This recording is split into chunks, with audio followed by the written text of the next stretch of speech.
आज शनिवार का दिन है, पीपल के पेड़ के नीचे जाना और उस पीपल के वृक्ष के नीचे जाकर चींटियों को दाना देना, चींटियों को भाग देना और साथ में जल का सींचन कर आना। माता प्रसूति ने जितने बच्चों को जन्म दिया, 60 कन्या माता प्रसूति के गर्भ से जन्मी, माता प्रसूति के गर्भ से पुत्रों का भी जन्म हुआ, पर जितनी कन्या और जितने पुत्र का जन्म होता था माता प्रसूति उनके गर्भ के समय पर पीपल के वृक्ष की परिक्रमा करती, पीपल के वृक्ष में दाना देती, पीपल के वृक्ष में जल का सींचन करती, पीपल के वृक्ष में पूजन करने के लिए जाती। तो माता अगर मन में भाव होगा भगवान की भक्ति का, भले सामने पीपल का वृक्ष हो पर भाव अगर मन में होगा तो भगवान संतान भी वैसी ही देगा। हम एक निवेदन करें आप लोगों को, अगर स्वीकार करें तो कभी कोई विषम समस्या यदि आपके सामने खड़ी होती है, विषम समस्या जिसका कोई निराकरण हो ही नहीं रहा, सब दूर हाथ जोड़ लिए, सबसे कह लिए, सबको प्रणाम कर लिया, सबसे बोल दिया, सबसे विनय कर ली, तो भी वो समस्या मिटी नहीं रही है, तो हमारा निवेदन है 5 बेलपत्र,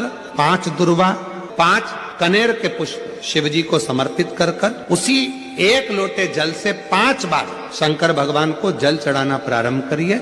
लगभग 1 हफ्ते यदि आपने शिव को जल चढ़ाना प्रारंभ कर दिया इसी क्रम से, तो निश्चित है वो समस्या का हल 1 हफ्ते के अंदर बाबा को निकालना ही पड़ेगा और आपका लक्ष्य निश्चित करना ही पड़ेगा। पीपल की जड़ में इत्र का जल, भगवान पीपल देव पिपलेश्वर महादेव का स्मरण कर पीपल की जड़ में अगर जल चढ़ा रहे हैं और मान लो शरीर में कोई कष्ट हो गया है, शरीर में कोई रोग हो गया है, कोई मालूम पड़े ये हाथ 4 दिन से दुख रहा है या 4 दिन से ये नस दब गई है या ये कमर दब रही है, तो आप 2-4 दिन कर देखो।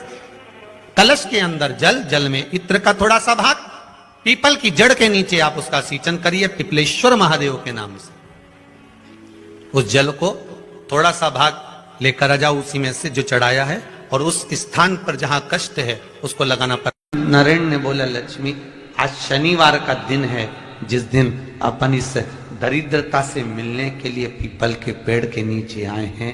हिंदू धर्म में ये दिन पीपल के वृक्ष के लिए पूजनीय होगा। जो भी शनिवार के दिन पीपल के वृक्ष की पूजन करेगा, दूध चढ़ाएगा या मिष्ठान का भोग लगाएगा, लक्ष्मी और नारायण उसके घर में प्रवेश कर जाएगा।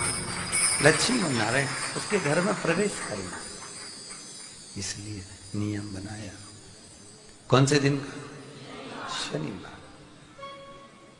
लक्ष्मी जी बोली, नारायण आपने तो 1 दिन का वार लिख दिया, शंकर जी ने 7 वार बनाए हैं, रविवार, सोमवार, मंगल, बुध, गुरु, शुक्र और शनि, ये शिव जी ने बनाए। अब 1 दिन आपने अपना बना लिया, बाकी के दिन अगर कोई इस पीपल के वृक्ष के नीचे आएगा और यहां तो दरिद्रता बैठी है तो उसका क्या होगा? भगवान नारायण बोले, सुन दरिद्रता, तेरे से एक विनती है, अगर कोई भी मनुष्य इस पीपल के पेड़ के नीचे अगर 7 दिन में आता है और उसके हाथ में अगर कोई सामग्री होती है तो तू उसके घर में प्रवेश नहीं करेगी।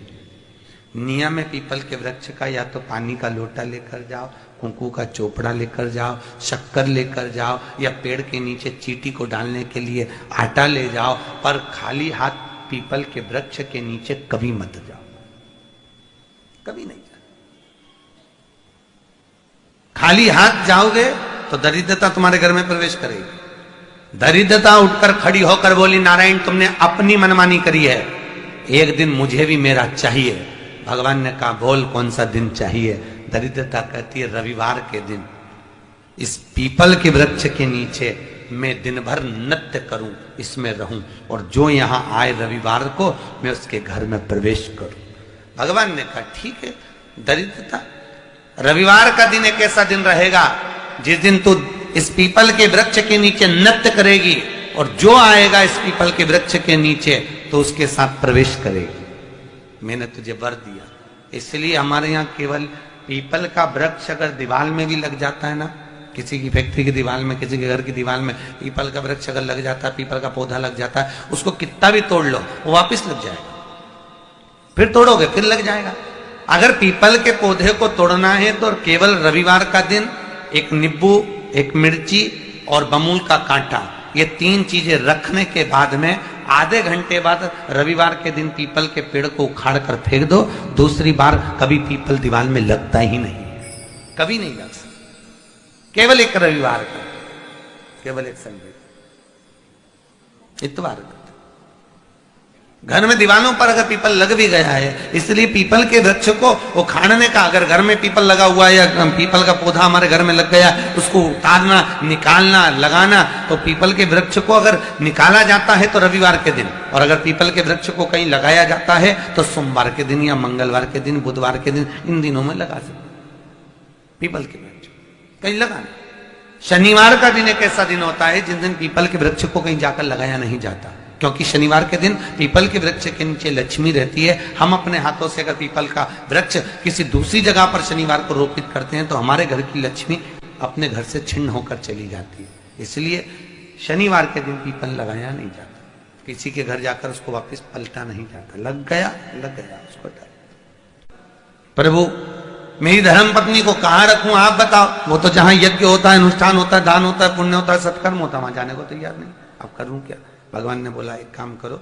दुर्वासा जी बोले जिसके यहां रात्रि में बर्तन झूठे पड़े रहते हो उसके घर में इस दरिद्रता को लेकर तुम प्रवेश कर जाना। जिसके यहां रात्रि में बर्तन झूठे पड़े हो वहां लेकर प्रवेश कर जाओ। दूसरी जगह दुर्वासा जी बोले जो स्त्री घर में दोपहर के समय पर सो रही हो उसके घर में इसको लेकर प्रवेश कर जाइए। जो स्त्री दोपहर के समय में घर पर सो रही हो इस दरिद्रता को लेकर प्रवेश कर जाइए। तीसरा, जिसके यहां पर दरवाजे पर कांटे वाले पौधे लगे हों उस घर में इस दरिद्रता को लेकर प्रवेश कर जाइए। दरिद्रता कितनी सुंदर बात कही है। दाता और विधाता कौन कौन? दाता और विधाता। लक्ष्मी और दरिद्रता के सगे भाई हैं। कौन कौन? दाता और विधाता। दाता को फिटकरी प्रिय है, विधाता को नमक प्रिय है। ये दोनों हमेशा लक्ष्मी को और दरिद्रता को दोनों को समझाते थे, दोनों में प्रेम बढ़ाते थे। आज भी हिंदू धर्म की रीति है। यहां तो ठीक है, जिसके यहां पर भी अगर थोड़ी सी भी परेशानी होती है, थोड़ा सा क्लेश होता है, अशांति होती है, लक्ष्मी नहीं टिक रही हो, काम नहीं बन रहे हो, बहुत प्रयास करा जा रहा हो और हमारा कार्य नहीं होता, तो क्या करते हैं? फिटकरी और नमक को पानी में डाल देते हैं और घर में पोछा लगा देते हैं। आप लोगों ने आजकल फेसबुक पे भी पढ़ा होगा, व्हाट्सएप पे भी पढ़ा होगा। तो क्यों लिखा उसमें? उसका कारण ही केवल रहता है कि दाता और विधाता की प्रियता उसमें। माता ख्याति के जो 4 बच्चे हुए इसमें जो 2 लड़के हैं दाता और विधाता, उसकी प्रियता उसकी पूर्णता उस। अब दुर्वासा जी बोले अपनी धर्म पत्नी को वहां लेकर, जहां कांटेदार पौधे लगे हों वहां पर लेकर प्रवेश कर जाइए। कांटेदार पौधों में उस दरिद्रता का निवास हो गया। कितना विचित्र कथा यहां वर्णन करी है। श्रीमद् भागवत के अंतर्गत जो वर्णन किया कि मृत्यु निश्चित है।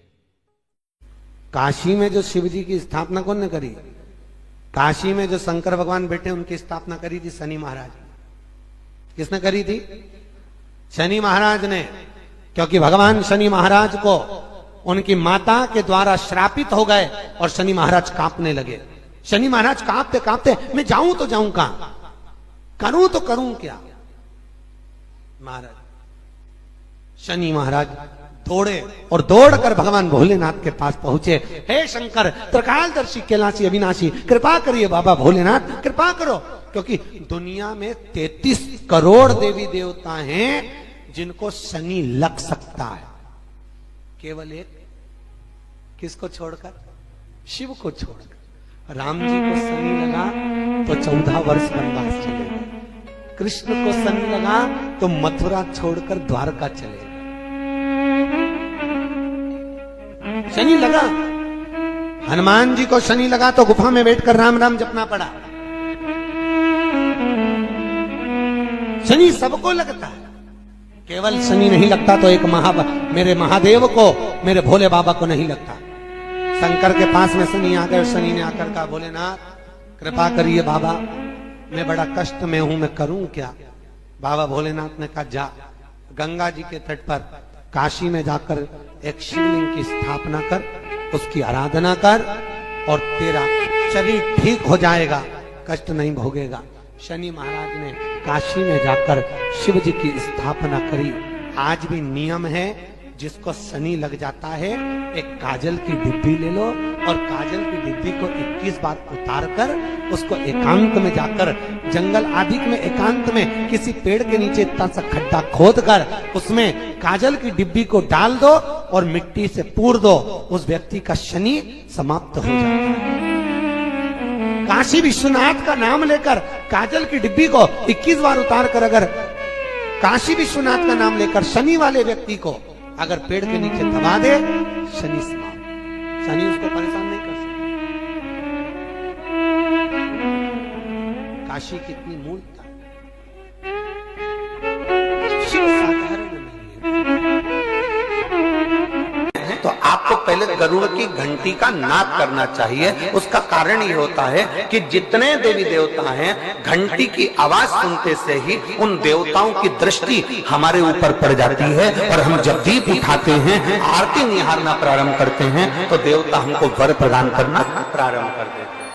और कोई माताएं कह देती हैं, कोई बच्चा कह देता है मम्मी मुझे याद नहीं होता, याद करता हूँ परीक्षा हॉल में जाकर भूल जाता हूँ, मैं कुछ पढ़ता हूँ बाद में जाके भूल जाता हूँ, स्मरण में नहीं रहता। तो उनसे भी निवेदन है, आप माँ नील पाठ नहीं पढ़ सकते, स्तोत्र नहीं कर सकते, संस्कृत में नहीं पढ़ सकते, तो माँ नील सरस्वती के नाम से अष्टमी, नवमी और चतुर्दशी के दिन एक शंख पुष्प को, नीला कलर का जो फूल होता है बेल में लगा होता है, जो शिव जी को अति प्रिय होता है, उस पुष्प को आप जलाधारी पर रख दीजिए। जलाधारी जानते हो ना सब लोग, शिवलिंग पर नहीं, जलाधारी पर रख दीजिए और जल चढ़ाना 7 बार प्रारंभ करिए।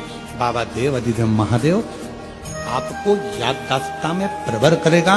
परीक्षा हॉल में जितना तुम याद कर कर गए हो, अच्छी मेहनत कर कर गए हो, तो भूलोगे नहीं, तुम्हारी बुद्धि तीव्र होती चली। प्रबल को पिपलेश्वर महादेव का नाम लेकर को ऐसा लगे कि ये शरीर का रोग तो समाप्त हो ही नहीं रहा, एक ना एक रोग चल ही रहा, ये रोग समाप्त होने का नाम ही नहीं ले रहा, समाप्ति ही नहीं हुआ, ये तो समाप्ति की ओर जा ही नहीं रहा। फिर पिपलेश्वर महादेव का नाम लेकर, पिपलेश्वर महादेव का नाम लेकर कुछ भी मीठा जो बना सकते हो, हलवा बना सकते हो हलवा, सीरा बना सकते हो सीरा, खीर बना सकते हो खीर, चूरमा बना सकते हो तो चूरमा, लड्डू बना सकते हो तो लड्डू, जो तुम घर में मीठा बना सकते हो, उसका केवल 7 ग्रास का अन्न, कितने ग्रास जम के बोलो जरा, 7 ग्रास, 7 ग्रास मतलब 7 कोर, 7 ग्रास का अन्न एक पात्र में लेना और पिपलेश्वर महादेव का नाम लेकर किसी भी शिवालय में, शंकर के मंदिर में जाकर एक बेलपत्र रखकर उस जो प्रसाद तुम बना कर ले गए हो, जो तुम भोग बना कर ले गए हो, उसका स्पर्श कर कर पिपलेश्वर महादेव का नाम लेकर शंकर को उस भोग को रखकर, बेलपत्र रखकर शिवजी को 7 बार एक ही लोटे का जल, केवल एक लोटे का जल 7 बार उत्तर की ओर मुख कर कर दक्षिण में खड़े होकर शंकर के शिवालय पर 7 बार एक ही लोटे का जल 7 बार थोड़ा थोड़ा कर कर उसको गिरा दीजिए, शिवजी के ऊपर चढ़ा दीजिए 7 बार। बाद में जो प्रसाद पर आपने बेलपत्र रखी है, उसी बेलपत्री को उठाकर शंकर के शिवलिंग पर चढ़ा दीजिए। बाबा को प्रणाम करिए, बाबा मेरे शरीर का रोग समाप्त नहीं हो रहा, गोलियां खा रही हूँ, दवाई खा रही हूँ, कुंदकेश्वर महादेव का नाम लेकर दवाइयां ले रही हूँ, पर कभी घुटना, कभी कमर, कभी आंख, कभी थायराइड, कभी कुछ, कभी बीपी, कभी शुगर, कुछ ना कुछ चल ही रहा है। बाबा अब आपको संभालना, किसी भी दिन पिपलेश्वर महादेव का नाम लेकर वो चढ़ी हुई बेलपत्री लियाओ, प्रसाद लियाओ, घर पर आने पर जैसे ही घर के अंदर प्रवेश करो, सबसे पहले बेलपत्री को चबा चबा कर खा लो।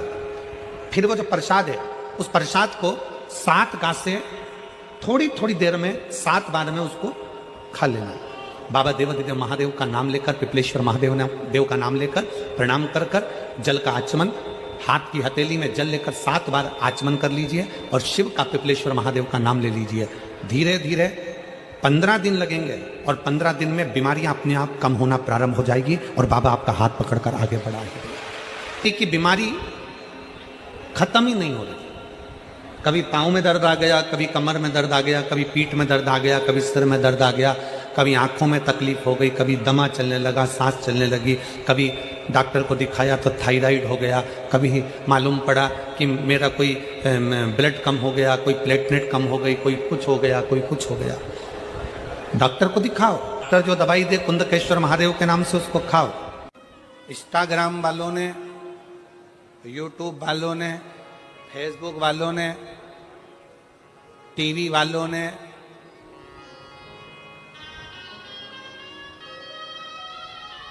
जितना फेसबुक है, जितना टीवी है, जितना इंस्टाग्राम है, जितनी सोशल मीडिया है, इन्होंने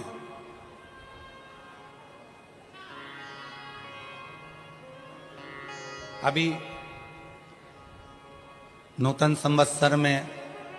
संवत्सर के पहले बहुत सारे मीडिया पर चलते रहे कि शनि लग गया, शनि लग गया, शनि लग गया। जितने यहाँ कथा में बैठे हो ना, तुम सबने भी मोबाइल में देखा होगा तो देख रहे होगे, वृश्चिक पे लग गया, कुंभ पे लग गया, ढैया लग गया, 7.5 लग गया, आधे से ज्यादा तो शनि के डिप्रेशन में पड़ गए।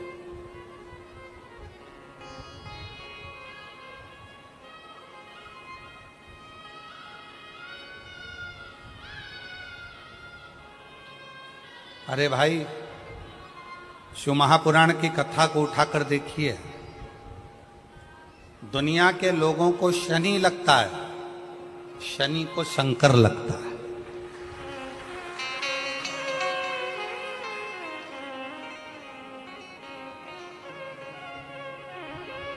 यदि आप भगवान शंकर के मंदिर में जाकर 1 लोटा जल चढ़ा रहे हो, आप भगवान शिव के मंदिर में जाकर अर्चना कर रहे हो, आराधना कर रहे हो, निवेदन कर रहे हो, एक बेलपत्र शिव की उठाकर धोकर वापिस शंकर को समर्पित कर रहे हो, शंकर भगवान का पंचाक्षर मंत्र नमः शिवाय जप रहे हो, शंकर भगवान का षडाक्षर मंत्र ओम नमः शिवाय जप रहे हो, या श्री शिवाय नमस्तुभ्यम का जाप कर रहे हो, तो ये निश्चित मानकर रखो कि आपके पीछे शनि नहीं पड़ेगा, आपके पीछे शंकर जरूर पड़ेगा। और शंकर जब हमारे पीछे पड़ेगा तो हमारा उद्धार अपने आप करेगा।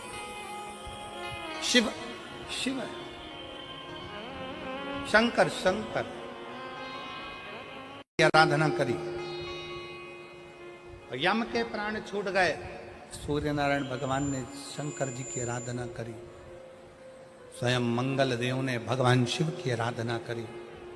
जीवन में कितना भी ग्रह का दोष हो, जीवन में कितनी बड़ी भी तकलीफ चल रही हो, जीवन में कितना बड़ा भी दुख हो, जीवन में कितना बड़ा भी कष्ट हो, अगर आप भगवान शंकर की आराधना में लीन है, भगवान शिव की भक्ति में लीन है, शंकर के मूल मंत्र का स्मरण कर रहे हैं, हृदय से दिल से बैठकर शंकर को पुकार रहे हैं, श्री शिवाय नमस्तुभ्यं, श्री शिवाय नमस्तुभ्यं, श्री शिवाय नमस्तुभ्यं, श्री शिवाय नमस्तुभ्यं, श्री शिवाय नमस्तुभ्यं, श्री शिवाय नमस्तुभ्यं,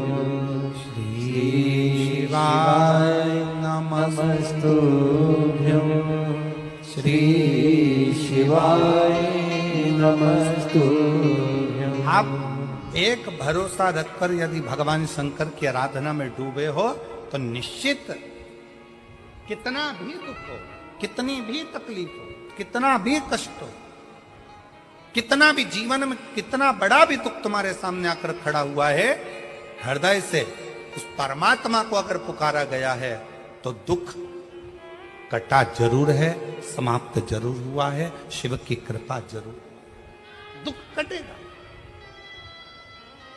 समाप्त।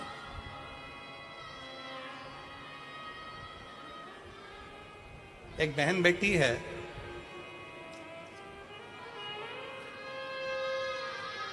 में नहीं लग पाता, हमारा मन तीर्थ में नहीं लग पाता, हमारा मन कहीं जाने का नहीं करता, दुकान छूटती नहीं है, घर छूटता नहीं है, व्यापार छूटता नहीं है, हमसे हमारा परिवार छूटता नहीं है। हमारा मन कथा में बिल्कुल नहीं लग पाता, हमारा मन भगवान के मंदिर में नहीं लग पाता, भगवान के भजनों में नहीं लग पाता। मत लगने, कोई बात।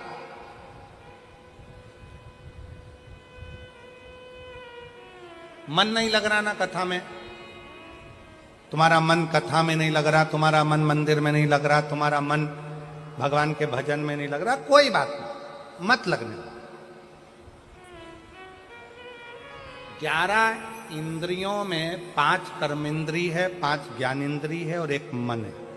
11 इंद्रियों में से अगर एक मन रूपी इंद्री भगवान तक नहीं जा रही है तो उसको छोड़ो। 10 इंद्रियां तो हमारी हैं, इसको तो आप भगवान तक लेकर जा सकते हो। मन नहीं लग रहा, कोई बात नहीं, एक काम करो, हमारा मन कथा में नहीं लगता, हमारा मन मंदिर में नहीं लगता, तो अपनी नेत्र रूपी इंद्री को कथा तक लेकर जाओ। सुनने भले मत जाओ, अपने गांव में कथा हो रही है, अपने शाहदा में कथा हो रही है, अपने विश्वास नगर में कथा हो रही है, अपने आसपास के जितने क्षेत्र के लोग हैं, आपका मन कथा तक नहीं जा रहा, अपने नेत्रों को लेकर जाओ। सुबह नहीं तो शाम को, शाम को नहीं तो रात को नहीं तो दोपहर में। एक बार मैं जरा देख कर तो आऊं कि आखिर शिव पुराण में ऐसा क्या है जो ये लाखों शिव भक्त कड़कती हुई धूप में आकर बैठ जाते हैं। मन नहीं जा रहा तो नेत्र लेकर जाओ।